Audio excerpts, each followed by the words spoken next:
ಗುಡ್ಡಗಾಡು.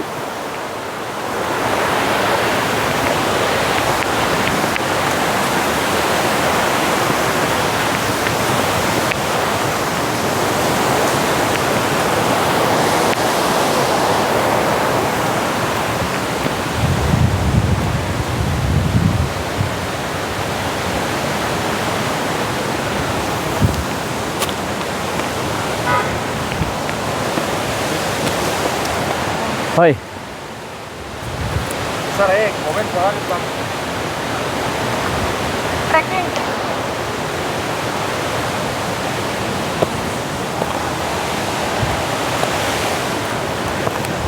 ಟ್ರೆಕ್ಕಿಂಗ್ ನಡೀತಾ ಇದೆ. ಟ್ರೆಕ್ಕಿಂಗ್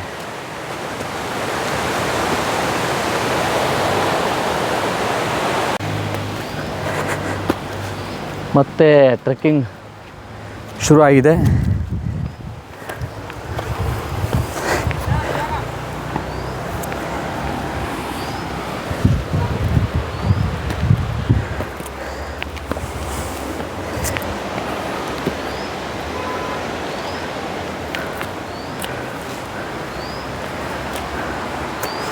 ನಿಧಾನ ನಿಧಾನ ಇಟ್ಕೊಂಡು ಹೊತ್ತು.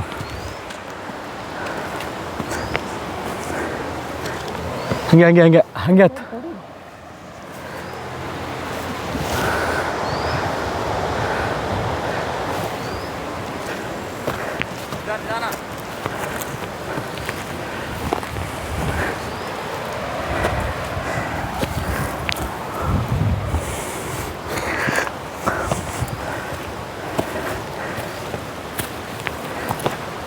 ಹಾಯ್ ಇಲ್ಲಿ ಹಾಂ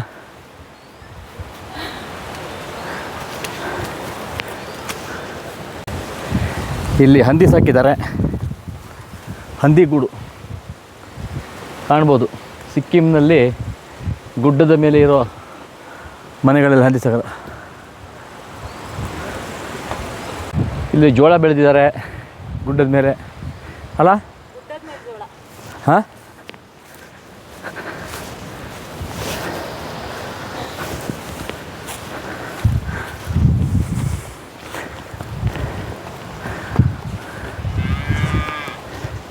ದನಕರುಗಳು ಸಾಕಿದ್ದಾರೆ ಅಲ್ಲಿ.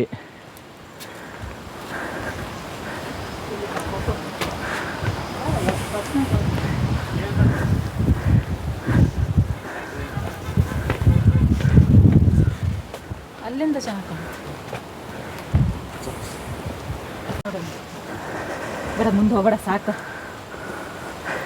ಇದೊಂಥರ ಅವ್ರವ್ರ ಬೌಂಡ್ರಿ. ಇದು ಚಿಕ್ಕ ಚಿಕ್ಕ ಚಿಕ್ಕದು ಗದ್ದೆ ಟೈಪು.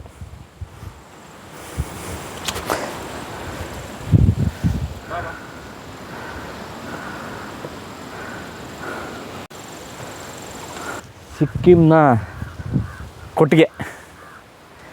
ಶುಂಠಿ ಕೂಡ ಇದೆ. ಶುಂಠಿ ಕೂಡ ನೋಡಿ, ಶುಂಠಿ ಕೂಡ ಬೆಳೆದಿದ್ದಾರೆ ಇಲ್ಲಿ ರೈತರು.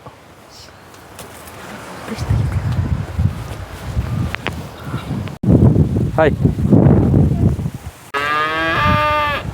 ಅಲಸಂದೆ ಬಳ್ಳಿ. ಅಲಸಂದೆ ಇಲ್ಲ, ಬೀನ್ಸ್ ಆಗಿರ್ಬೇಕು. ಹಾಂ, ಇದು ಮೋಸ್ಟ್ಲಿ ಅವರೆಕಾಯಿ ಅನಿಸುತ್ತೆ.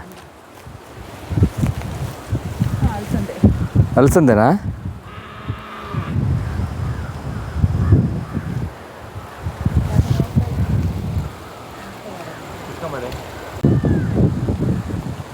ವ್ಯೂ ನೋಡಿ ಚೆನ್ನಾಗಿದೆ.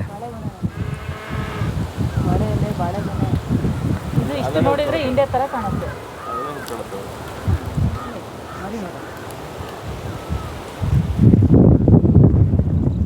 ಗುಡ್ಡದ ಮೇಲೊಂದು ಮನೆ ಮಾಡಿ ಅಂಥೇಳಿ ಒಂದು ಗಾದೆ ಇದೆ, ಕೇಳಿದ್ದೀವಿ. ಮನೆಗಳು ಚಿಕ್ಕ ಚಿಕ್ಕ ಮರದ ಮನೆಗಳು, ಮರದ ಹಲ್ಗೆ.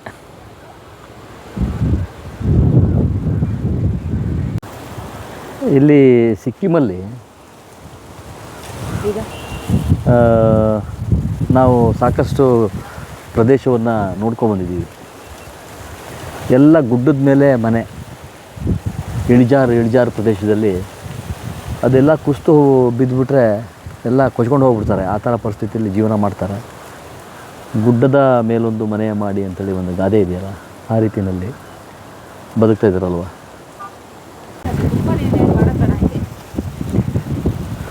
ವಾಚ್ ನಿನ್ನ ಕೈಯಿಂದ ಹಿಡ್ಕೊಳಕ್ಕಾಗಲ್ಲ, ಬಿಟ್ಟೆ ಅದು.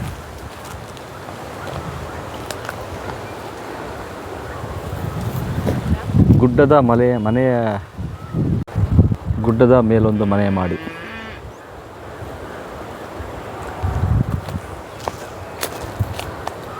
ಗುಡ್ಡದ ಮೇಲೆಲ್ಲ ಮನೆ ಮಾಡಿದ್ದಾರೆ ನೋಡಿ.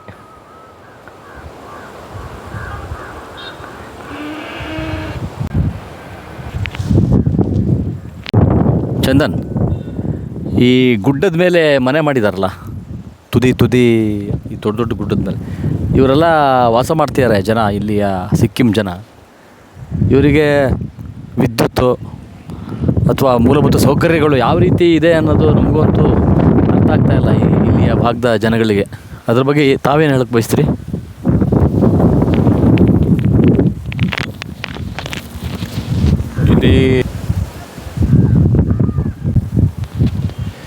ಇಲ್ಲಿ ಗುಡ್ಡದ ಮೇಲೆ ಇವರು ಕಟ್ಕೊಂಡಿರೋಂತಹ ಪುಟ್ಟದಾಗಿ ಚೊಕ್ಕದಾಗಿ ಮನೆ ಪಕ್ಕದಲ್ಲಿ ಅವರಿಗೆ ಎಷ್ಟು ಬೇಕೋ ಅಷ್ಟು ಬೆಳೆಸ್ಕೊಂಡಿರೋಂತಹ ತರಕಾರಿಗಳು ಅಥವಾ ಏನು ಗದ್ದೆ ಥರ ಏನು ಮಾಡ್ಕೊಂಡಿದ್ದಾರೆ, ಇದನ್ನೆಲ್ಲ ನೋಡ್ತಾ ಇದ್ದರೆ ನಾವು ಎಂತೆಂಥ ದೊಡ್ಡ ಊರುಗಳಲ್ಲಿ ಮೆಟ್ರೋ ಸಿಟಿಗಳಲ್ಲಿ ಇದ್ರೂ ನಮಗೆ ಕಾಡುವಂಥ ಒಂದು ವಿಷಯ ಅಂತ ಅಂದರೆ ಈ ಪ್ರಕೃತಿ ಮಡಿಲು. ಅದನ್ನು ಹುಡ್ಕೊಂಡು ನಾವು ಎಲ್ಲೆಲ್ಲೋ ಇದ್ರೂ ಇಲ್ಲಿ ತನಕ ಬರ್ತೀವಿ. ಬಟ್ ಅವರು ಇಲ್ಲೇ ಇದ್ದಾರೆ. ಅವರಿಗೆ ಎಲ್ಲ ಸೇಮ್. ಇದು ನಾವು ಈ ಗುಡ್ಡದ ಮೇಲೆ ಹೆಂಗೆ ನಿಂತಿದ್ದೀವಿ, ಆ ಗುಡ್ಡದ ಮೇಲೆ ಅವರಿದ್ದಾರೆ ಹಾಗೆ.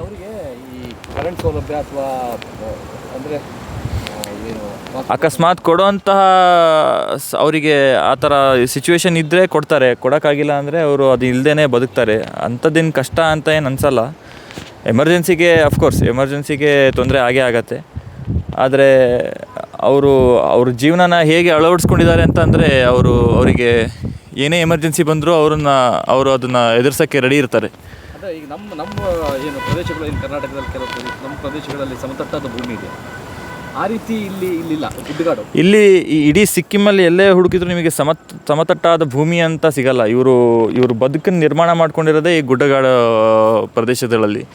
ಎಲ್ಲಿ ಗುಡ್ಡದಲ್ಲಿ ಯಾವುದಾದ್ರು ಒಂದು ಪ್ಲೇನ್ ಜಾಗ ಸಿಕ್ತು ಅಂತಂದರೆ ಇನ್ಕ್ಲೈನ್ಡ್ ಇರೋದು, ಅದರಲ್ಲಿ ಮನೆ ಕಟ್ಕೊಂಡು ಅಲ್ಲೇ ಟೆರೆಸ್ ಫಾರ್ಮಿಂಗ್ ಮಾಡಿಕೊಂಡು ಬದುಕ್ತಾರೆ. ಬಟ್ ಅದೊಂದು ಮೇಯ್ನ್ ಅಟ್ರಾಕ್ಷನ್ ಸಿಕ್ಕಿಮಲ್ಲಿ. ನೀವು ಎಲ್ಲೇ ಹೋದರೂ ಕೂಡ ಗುಡ್ಡದ ಮೇಲೆ ಮನೆ ಕಟ್ಕೊಳ್ಳೋದು ಒಂಥರ ಫ್ಯಾಷನ್ ಇಲ್ಲಿ. ಅವ್ರಿಗೆ ಅದೇ ಜೀವನ. ಬೇರೆ ಕಡೆ ಹೋಗಿದ್ರೆ ಬಿಟ್ಟರೆ ಇವರಿಗೆ ಬದುಕೋಕ್ಕಾಗಲ್ಲ. ಅಂದರೆ ಇಲ್ಲಿಂದ ತುಂಬ ಈಗ ಇಲ್ಲಿ ಅವರಿಗೆ ಉದ್ಯೋಗ ಸಿಕ್ಕಿಲ್ಲ ಅಂತಂದರೆ ಬೆಂಗಳೂರಿಗೆ, ಮುಂಬೈಗೆ, ಡೆಲ್ಲಿಗೆ ಎಲ್ಲ ಬರ್ತಾರೆ. ಬಟ್ ತುಂಬ ಜನ ಇಲ್ಲಿ ಅವರು ಇಲ್ಲೇ ಉಳ್ಕೊಳ್ಳೋಕ್ಕೆ ಇಷ್ಟಪಡ್ತಾರೆ. ಬಟ್ ನಾವು ಬಂದಿರೋದು ಒಂದು ವಾರದಲ್ಲೇ we fell in love in Sikkim.